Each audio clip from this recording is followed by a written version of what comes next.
Malcolm. Hi Ruth, how you doing?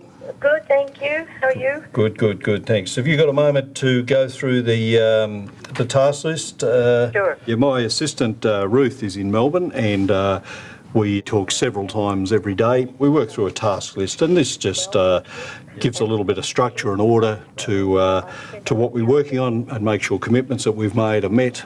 Okay, terrific. Thanks a lot, Malcolm. See you, Ruth. Bye.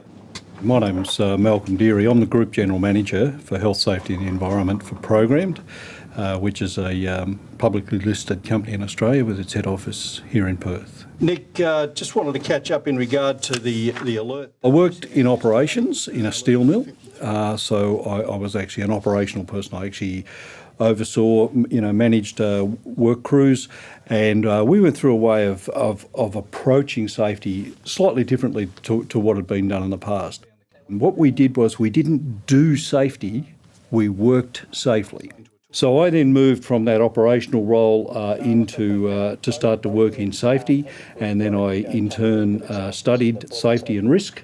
If people are interested in moving into safety, you don't move into a very senior role straight away. As you get more and more experience, you understand the business, understand the drivers, understand how to interpret data. That's where your value comes to the business, and that's where people get promoted.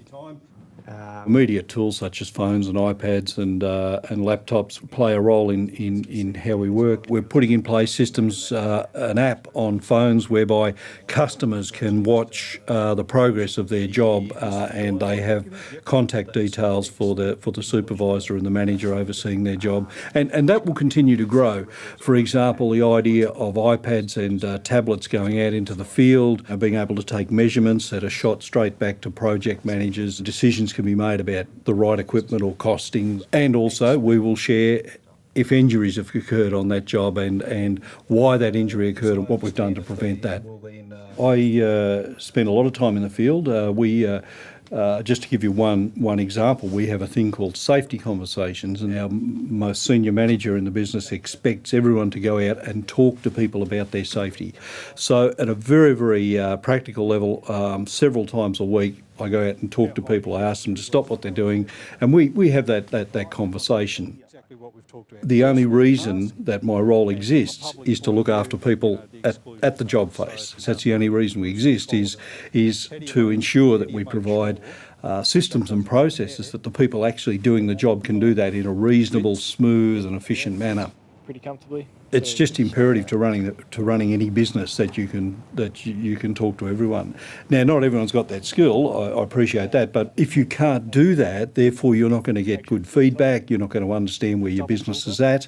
You're not going to understand the challenges that people have got, whether they're sort of operational, safety. You need to be able to engage people, and engagement is a very, very powerful word, because that means you need to be able to get your message across, but equally you've got to be able to absorb and understand the message that's coming back. You need some business skills. You need to understand what it is that makes the business world tick over. The idea of making a profit is absolutely essential if the business world is going to tick over, and we're going to continue to employ people and employ more people and all of those sorts of things. If you really want to strive for those quite senior roles, is to understand what strategy is.